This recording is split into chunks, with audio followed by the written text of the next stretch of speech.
All right, recording for podcast. Hoorah. All right, hello and welcome to my wonderful conversation with my mom on parenting. I'm Wilson McMurray, and this is Amanda. My mom. I'm going to ask some fun questions about punishing children or how we should punish children. As an educator, I feel like she has a great view as both a principal and a mother. For your first question, how should children be punished for breaking rules? Like if, for example, a kid comes in, they're feeling upset, and they take out that anger on another kid by hitting them or something like that. How should punishment be given? First, as a mother and as a principal, the word punished sounds very negative to me in the way that that's phrased as punishment, right? Like there's consequences for individuals' behaviors. So as a principal, I feel like it's really, and as a mom, I think it's really important that first, whoever the adult figure is in that individual's life, be it a teacher, a parent, that you have a relationship with them that is very clear in regards to what the expectation is of the child. And it needs to be age appropriate, right? It needs to be age appropriate expectations for that child. It's normal for kids to get upset, angry, like that's normal child behavior. I think you need to have an understanding that's how we all learn and grow, right? I mean, I've made lots of mistakes in my life and I learn and grow from those experiences. And so I think it's about, taking the time to set those boundaries, have expectations that have been clearly communicated to students and the child. I think you know what the expectations are within our household, and when those rules are broken, less privileges are given. And I do the same thing in the school setting. If a child has consistent behaviors, we want to work through it, we want to talk through it. Maybe it's a one-time situation and we talk through that piece and we start to build those skills that are needed in order to be successful in the future.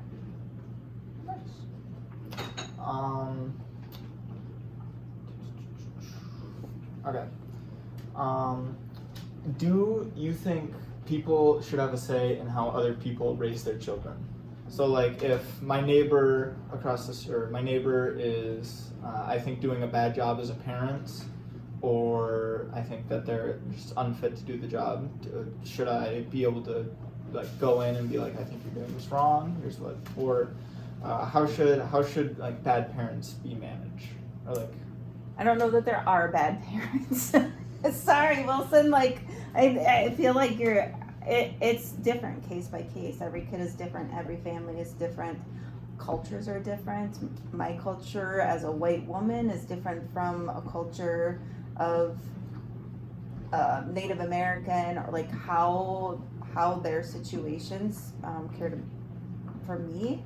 I'm not there to judge people, right? I'm not there to judge another parent on their parenting style. I'm not there to judge my next door neighbor on how they're parenting, because I might not have all perspectives either, right? So I might see my neighbor, which fortunately I haven't seen because they don't have kids, but I might see them yelling at their kid as they're leaving, and then I might interpret or have a perception of what is happening that might not be actual. So it's important to get that full picture and to not have judgment of others in the way that they're doing things, because they know their child. Their voice is important in that conversation. And if somebody came to me and started asking me questions about parenting, I would just share with them my experiences. Like if they're struggling because their son or daughter is struggling with using drugs and they're concerned about it, I might talk through that with them, but I'm never gonna say this is how you should do it, because I'm not the parent and I just don't feel like it's my place to do that. All right. The $1 million question. It was bound to be here with children being punished, or what did you say? How did you phrase it? Not punished. It was what? The consequences? Yes. The consequences? Should spanking be an acceptable consequence for children? This is a hot topic in the Oh, yeah. household. So obviously spanking should never occur in the school. As a principal, that is absolutely not tolerated in the school environment. I think also within households, I think that can also be a cultural consequence for kids when they're misbehaving.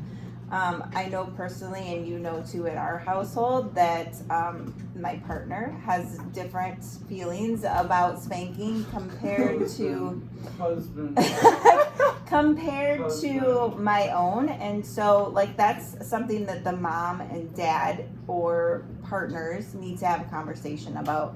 And we did have conversations about that, and I was okay with him doing it because he had his reasons and purposes for doing that. But for me, that was not something that I wanted to do, and that was okay. We worked that out between the two of us. But I don't think it's something that you can judge another family on, because again, cultural reasons. They know their kid, they've been raised certain ways, and it's not my place to tell people like you shouldn't or you shouldn't do this. But in a school setting, absolutely not happen. It's illegal. All right. Changing up a little bit, it still follows the same lines. The last question that's more serious. Are the rule or do the rules change for, or how can I phrase? So there's. Okay, reset. Here we You're go. good. For children with special needs, like Down syndrome, autism, or Tourette's, anything along the line, do the rules fluctuate? Do they change? Is there more leeway given? Should there be more leeway given, especially in the education setting? In the education setting, it does change somewhat in that those individuals should have a behavioral plan put into place, and though that behavioral plan needs to be followed, and the premise of those behavioral plans is to be proactive. So educators then really focus in on those triggers for the kids that may create escalation, and so as those components are happening, like what strategies we can use to help support in different ways. Typically students that have disabilities have that built in, and so we want to follow that process, and if they're if behaviors start to escalate, yes, we want to bring in the team, IEP team, individual education plan, special education team, to talk about how we can support them. There's also the level of, suspension is a really hot topic within education, and so students on IEPs can't be suspended over 5 times. They need to then form as a team and have a conversation around next step support the students. So there's legal aspects to special education students that regular education students don't have, and so there's a process that needs to be followed. There needs to be a IEP determination manifestation meeting to determine whether or not those behaviors are a result of their disability, and if it's determined within that team it is, then we can't be suspending them to that degree. All right, the last question. I've been hitting you a little hard with these, so I decided to light it up for the last question. What is your favorite story, or like your funniest memory with me as a child, or like doing with behavior? Like the dumbest thing I did as a kid that was like, even now when you think about it, you're like, how did he manage, or anything of the sorts? Well, that's exactly the one I want to talk about, but it's not a. There's a couple with you, Wilson, that are funny and appropriate for your age. I think your first question kind of asked me a little bit about what those consequences would be, and I said sometimes it's related to age, right? Yeah. And so, like when you were in middle school, you left a message on your dad's phone just saying like, hey, just letting you know that I was at lunch today, and on the whiteboard it said fruit cocktail, and I erased the tail. in that statement. And like at first I was really upset because it's not appropriate, and then I took a step back. Like that's pretty typical for a middle school student, but you still should get consequences, right? Like it was very appropriate that you had lunch detention for a period of time, right? Like you're learning your lesson that way. And also like, hey, let's have a conversation, like, you know, that's not appropriate, sort of thing. So and you've learned from that, and you're older. Like I can't see you now as a high schooler going up and erasing that, right? Like you learned from those mistakes. All right, that's all I have for you. Do you have any last things you want to get in? Straighten anything out that might have been confusing?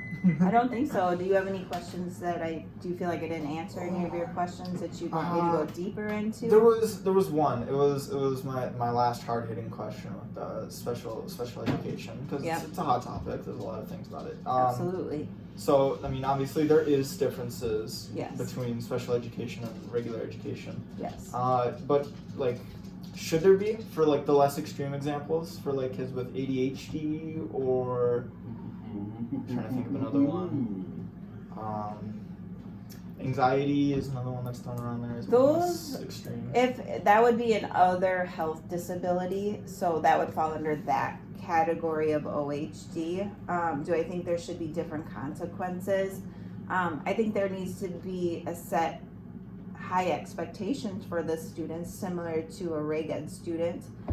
Do I think that we need to think about the whole child? I absolutely do, and I think we need to build in those supports to help that child. I don't know that it necessarily has to be different. It has to be different, right? And I think we are different even for regular ed students, right? We notice that there's a need, and as educators we adjust to help support that student, but we continue to have the same high expectation for the kid. So I think if you're reg ed or you're special ed, your teachers are adapting based on what they're seeing your need to be. So there's always difference, because we're human beings. We're all different, right? And we all need different things to feel success, be successful, because we all learn differently. All right, that's all I have. This has been some lovely insight on some hard-hitting questions, and a little fun in there as well. Thank you, Ms. Farnrock, for listening. Thank you. And anyone else who for some reason clicked on this. That's been all from me. I'll see you for the next school project. Awesome. Oh, that was fun.